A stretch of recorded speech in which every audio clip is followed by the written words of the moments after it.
So ayan girls, I'm back again. So mapapansin nyo medyo iba yung background ko kasi nandito ako sa kabila naming kwarto. Actually parang guest room namin to. Tapos I just take the advantage of filming since Holy Week ngayon, or actually it's Easter Sunday. Ang haba, hindi ko na naman alam ano sasabihin ko sa inyo. But anyway, medyo nangangapa pa ako dito sa camera ko, dito kay Canon G7X. And actually, matagal ko na siyang nabilin, I think last February. Pero ngayon ko pa lang siya na lalaro talaga or nagagamit. Kasi, you know naman, diba? This is the reason why I stopped vlogging pala. Kasi, maraming nagtatanong sa inyo kung bakit hindi na ako nag-upload ng vlogs and all that.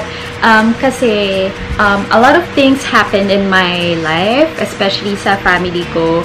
You know naman na na-aksidente si mommy, and I'm the one who really takes good care of her kasi ako lang yung single sa family or sa magkakapatid. So, both of my siblings, yung brother ko and yung sister ko, may asawa at anak na sila. So, ako lang yung single pa. So, most of the time, talaga nag-aalaga ako kay mommy, and I'm not complaining at all. Actually, yun din yung sinasabi ko paulit-ulit sa mommy ko and sa mga tao na parang, you know what, hindi naman ako nagko-complain. I don't regret whatever it is.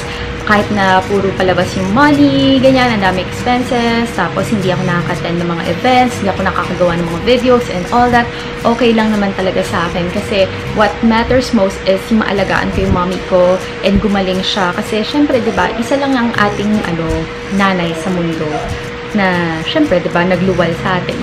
Luwal. Anyway, ayun nga. Tapos, siguro, isa sa reason din na hindi na rin ako makapag-vlog din or maka-catch up kasi parang wala akong inspiration. Wala akong, parang hindi ako ganado na mag-film kasi nga naman with the current situation, parang tapos ang dami ko pang breakouts nun kasi sobrang puyat, sobrang stress eating din ako, sobrang tumaba din ako. So right now, medyo getting back to diet na naman, pero hindi pa ganun ka strict diet. So yun, tapos at least nakakatulog na ako ng 8 hours a day, ganyan. Kasi dati talaga parang 2 hours, 3 hours lang. Ano pa ba? Na-miss ko yung mag-vlog, na-miss ko yung mag-film. Hindi ko alam kung saan ako titingin, doon sa taas o dito sa lens or dito sa mirror ko. So, ayun lang. Kakatapos ko lang mag-film, kaya medyo iba yung aking lipstick. This one is from Wonder Matte. Ito siya. Nag-lip swatch ako eh. Ito yung shade na Phoenix. So, ayun. After that, actually, madami-dami pa ako. Oh no, maglulubat na to. So, mamaya na lang, bago malubat to, tuluyan, may kailangan lang ako tapusin. Tapos, update ko na lang kayo later. Bye! So, ayan, Candy Lovers, nagka-flat lay lang uli ako. And, na-miss ko to, yung nag-vlog habang nagka-flat lay. Kasi usually, diba, hindi na ako masyadong nag-vlog. Puro flat lay lang. But anyway, nagpadala si Sample Room sa akin under Catty Doll. Ayan. So, ito yung kanilang bagong campaign. Itong Catty Doll Ready to White Milky White Cream Pack. Ito siya. Tapos, meron din tayong Catty Doll Whitening Sunscreen L-Glutathione Magic Cream. SPF 50 PA+++ na siya. So, bongga siya for this summer. And ganyan lang ang aking layout, flat lay, you know, para-paraan yan. So, ayan, thank you so much, Sample Room, PH, and Catty Doll Philippines. I'll just put their links down below para i-check nyo rin siya, alright? Thank you! And next na ipa-flat lay ko is something from Ofra Cosmetics. Ayan, hi Joyce, we hope you enjoy this spell binding collection from Ofra's latest collaboration with beauty guru Nikki Tutorials. Keep on glowing. XOXO Leah and the Glamour Box team. So, ayan ang kanilang Facebook and Instagram, Ofra Cosmetics PH, and Twitter is Ofra PH. Ito ang kanilang website. Ayan, I'm so excited to share to you what's inside. Hindi ko na muna papakita dito sa vlog kasi gagawa ko na separate video for this one. Thank you, Ofra Cosmetics and Glamour Box. Thanks! So, ayan, Candy Lovers, another flat lay na naman ito. Ito naman, something from I White Korea. And yes, tama yung nakikita nyo, meron na silang BB Holic in a tube. Kasi diba dati, puro sachet lang sila. Ito, meron na silang bago, yung BB Holic Everyday BB Cream in Beige and Light. Ayan yung kanilang dalawang BB cream. Tapos, nagpadala din ng facial wash and ng Aqua Moisturizer. I really love that.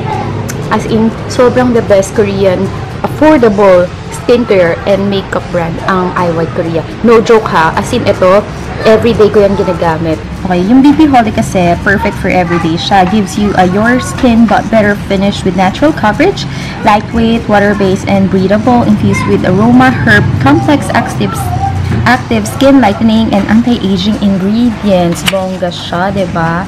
So, ayan pa ang kanilang information. Ayan. Tapos, meron din dito, why is BB Holic good for your skin? So, ayan yung kanilang mga description about BB Holic. And then, ayan. O, diba? So, ayan. Thank you so much, White Korea. Yum, yum, yum. And yes, ano siya, bulb talaga siya. Pero, bulb-inspired. Pero, ano siya, para siyang mug. Cute, diba? So, yan. Kunwari, bookworm ako. And yes, ito na yung pinaka-last flat lay layout ko. Sobrang simple lang. Kasi, ang dami ng elements eh. Tsaka nag-provide na si L'Oreal ng mga ganitong mga, parang placards. Placards talaga, girl. Ayan. Never fail. Hashtag never fail. Infallible na tube. I'm so excited about it. Kasi, ito yung pinaka-nire-rave rate talaga online. Ayan. Oh, infallible. So, meron tayong 1, 2, 3, 4, 5 na shades ng foundation. So, gagawa tayo ng tutorial and review about it soon. Meron din tayong lip liner from their infallible line. And ito rin, dalawa yung shade na pinadala sa akin. Yung Deep Profound, tsaka Medium Moyen. And then, ito yung lipstick nila. Resilient Raisin, tsaka, Persistent Plum. Ayan. Thank you so much, L'Oreal Philippines! So, hello girls, I'm back and huwag kayong magtaka kung bakit ganito itsura ko kasi kakatapos ko lang mag-film ng aking current nighttime skincare routine and yes, I look so horrible but that's okay because this is the real me. This is how I usually do my nighttime skincare routine pagdating sa bahay, pag nandito ako sa bahay. And yes, nandito pala ako sa bahay kaya medyo iba ang aking background right now, you know, improvise. Alam nyo, sobrang ninibago pa ako kasi nandito ako sa aming guest room. So, siguro second time ko na itong mag-film dito sa room na to.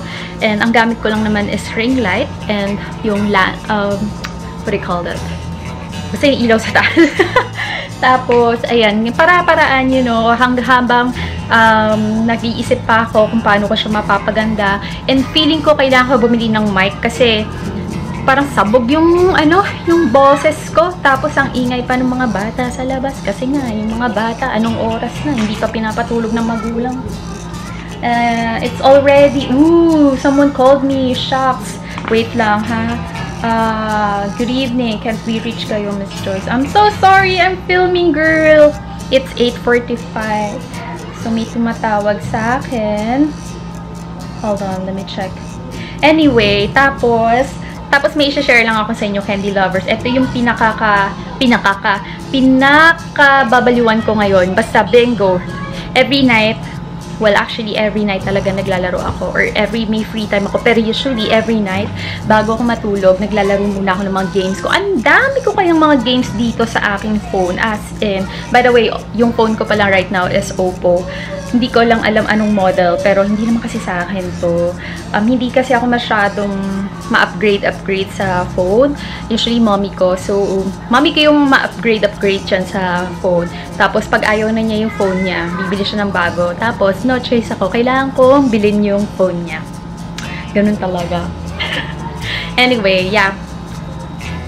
I look so horrible. I look so horrible right now, but yeah. I have to end my vlog na kasi feeling ko kailangan ko pang i-edit yung videos. Tapos sasagot pa ako sa mga, you know, inquiries tsaka sa email. Tapos maglalaro pa ako. Maglalaro na talaga ako. Hindi, tsaka kakusapin ko yung client ko. So, yun lamang, Candy Lovers. Thank you so much for watching my video. And, by the way, girl, ang daming, may chika lang ako sandali. Ang daming sumali din sa Next Face Awards. Sobrang galing ng mga participants and hopefully sumali din ako pero hindi na ako nakagawa ng entry ko. Pero pwede naman daw yung old video i-submit. So yung sinubmit ko yung Zombie Bride ko and hopefully fingers crossed kung pagpalain na makapasok tuloy ang laban natin, yung mga Inday, girl!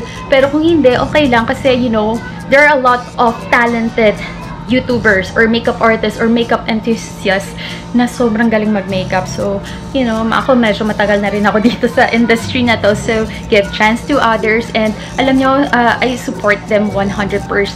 Although, wag nga lang, wag nga lang, yung marang alam nyo, dapat healthy competition lang. Wag, hindi naman maiwasan yung, yung, you know, mga negative vibes. Kasi may mga nababasa ako sa mga negativity na about that mixed face awards. Si ganito, si ganyan. But I'm not gonna drop names. Pero sana, nakakalungkot lang na may ganun-ganun pang echos. Basta, lang, healthy competition. If you love what you're doing. Tapos, kung talagang para sa'yo yan, girl. Hindi mo na kailangan manira pa or mag, ng gossip or whatever, negativity. Kasi it will reflect you. So, yun. Yun lamang ang aking, word of advice. Word of advice ni Inday Candy or ni Tita. Very Tita. Anyway, yun lang. Good night. Hello, Candy lovers! Nandito ako sa studio ko. And pagpasensyahan nyo na, naiinis na ako dito sa LED light na yan. Kala nung iba, sirado yung computer or yung sa phone nila. Pero hindi. Talagang may line. Hindi ko na nga alam bakit eh. Anyway, ayan. Kakatapos ko lang mag-film ng getong tutorial na to. This one is from Maybelline. Tapos, ayan. May mga makeup products ako dyan. Kasi, mayroon din akong ginawang video for it. Look at this, Candy lover. Sobrang ganda na itong colorette. Gosh, ito na-try ko na to. Ang ganda. Isang swipe lang talaga. Sobrang pigmented and sobrang matte niya talaga. Oh my gosh, I cannot wait to try them all and swatch it for you guys. So, ayan, meron tayong liquid locker or lip locker. Tapos, meron lip snaps. And then, ito yung kanilang colorette, color stick matte metallic. Tapos, meron din yung color stick creamy matte. So, yung ganitong color is the metallic. Tapos, yung orange is the matte lipstick. Creamy matte. Ayan. Thank you so much, Colorette! And look at my hair, Candy lovers. Ginanyan ko lang siya. O, diba? Para-paraan yan. Girl, dapat kasi kasama ako dun sa dinner with Say, Kim, and pagkasensyahan niyo ako, nakatingin ako dun. Nakatingin ako sa LCD. Kim, Say, Tina, sino pa ba? Riza, kasi merong friend si Say na taga Malaysia, si Charis O. Kaso nga, ayan, unfortunately, may nangyari, kaya hindi ako nakapunta. But anyway, sabi ko naman, I'll make it up to them. Tapos yun, mag-order pala ako ng McDo ngayon kasi gutom na ako. It's already 10:30. Ayan, 10:29 in the evening. Kaya, ayun, magta-tidy up na rin ako ng studio para later, pagdating sa akin ni Kuya Boy McDo, okay yung studio ko, diba? Kaloka. So, ayun. Ano pa ba? Naiinis talaga ako dito pag nag-vlog ako dito. May line. Ayun, pag-iisipan ko yan kung paano yan mawawala. Anyway, good night, Candy lovers, and see you tomorrow. Bye!